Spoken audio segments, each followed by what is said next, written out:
Radhe Radhe everyone. मैं हूँ सुजाता श्रीवास्तव। आशा करती हूँ कि आप सभी बहुत अच्छे होंगे।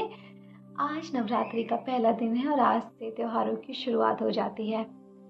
आज नवरात्रि के पहले दिन हम पूजा आराधना करते हैं माँ शैलपुत्री की, जो कि माँ सती माँ पार्वती ही है। माँ शैलपुत्री का जन्म पहाड़ों के राजा हेमवन और उनकी माँ मीनावती के यहाँ हुआ।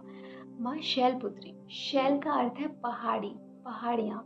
इसका मतलब उनका जन्म पहाड़ पे हुआ, वो पहाड़ों पे रहीं, इसलिए उनका नाम शैलपुत्री पड़ा, जिनको आगे जाकर माँ पार्वती के नाम से जाना गया।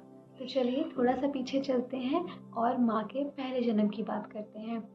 शैलपुत्री पार्वती होने से पहले उनका जन्म महाराज दक्ष के यहाँ हुआ। उस टाइम उनका नाम सती था।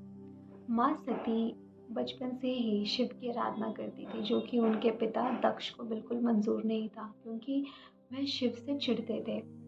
परंतु आगे चल के उन्होंने अपने पिता महाराज दक्ष को बोला कि मैं सिर्फ और सिर्फ शिव से ही विवाह करूंगी, महादेव से ही विवाह करूंगी। परंतु उनके पिता ने इसके लिए उनको मंजूरी नहीं दी। उसके चलते हुए उसके बाद भी उन्होंने शिव जी से, महादेव जी से अपना विवाह संपन्न करा। वह कैलाश पर्वत पर खुशी खुशी रहने लगे। एक समय की बात है, महाराज दक्ष ने बहुत ही बड़ा यज्ञ करवाया, जिसमें उन्होंने दूर दूर से हर देवता को, सबको बुलाया, सबको आमंत्रण दिया। परंतु उन्होंने महादेव और माँ सती को आमंत्रण नहीं दिया, जिसके चलते महादेव को बहुत बुरा लगा। परंतु माँ सती ने बोला कि मैं अपने पिता के इस यज्ञ में ज़रूर सम्मिलित होंगे, वो मेरे पिता हैं, वो मुझे माफ़ कर देंगे, वो मुझे माफ़ कर चुके होंगे। परंतु शिव जी, महादेव, जिनको सब पता होता है, उनको आभास हो गया था कि कुछ तो है जो कि बहुत गलत है। उन्होंने माँ पार्वती को, माँ सती को मना किया कि आप वहाँ मत जाइए।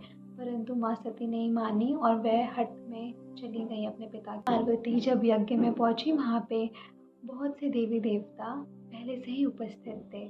उनके पिता दक्ष यज्ञ की तैयारी कर रहे थे। उन्होंने जब अपनी पुत्री सती को देखा महाराज दक्ष ने, तो उन्होंने उनको बहुत कटु शब्द सुनाना शुरू कर दिया कि बिना आमंत्रण के तुम कैसे आई। और उन्होंने शिव जी, महादेव को भी बहुत ही उल्टे सीधे शब्द बोले, जो कि माँ पार्वती से बिल्कुल सहन नहीं हुआ। उन्होंने अपनी क्रोधाग्नि को प्रज्वलित किया और उन्होंने खुद को, अपने शरीर को त्याग दिया। जब शिव जी को इस बारे में पता चला, वह अपनी पत्नी, अपनी सती को अपने हाथ में उठा के जगह जगह घूमने लगे, जिस कारण से इस धरती पर प्रलय आने की संभावना हो गई। तब विष्णु जी ने अपना चक्र चलाया और उस चक्र से माँ सती के शरीर के टुकड़े होना शुरू हो गए। जहाँ जहाँ माँ सती के शरीर के अंग गिरे, वहाँ वहाँ आज शक्ति। इस घटना के पश्चात शिव, महादेव अत्यंत दुखी हुए और उन्होंने वैराग्य ले लिया। वह ध्यान में लीन हो गए। काफ़ी समय तक, काफ़ी वर्षों तक वो ध्यान में ही रहे। उसके बाद माँ सती ने जन्म लिया, जो कि मैंने आपको पहले बताया था, हिमवन और माँ मीनावती के यहाँ पर, इसलिए उनका नाम शैलपुत्री पड़ा। और आगे चल के उनका नाम पार्वती पड़ा, जब उन्होंने महादेव से विवाह रचाया। तो ये थी हमारी माँ शैलपुत्री की कहानी आज नवरात्रि के पहले दिन पे।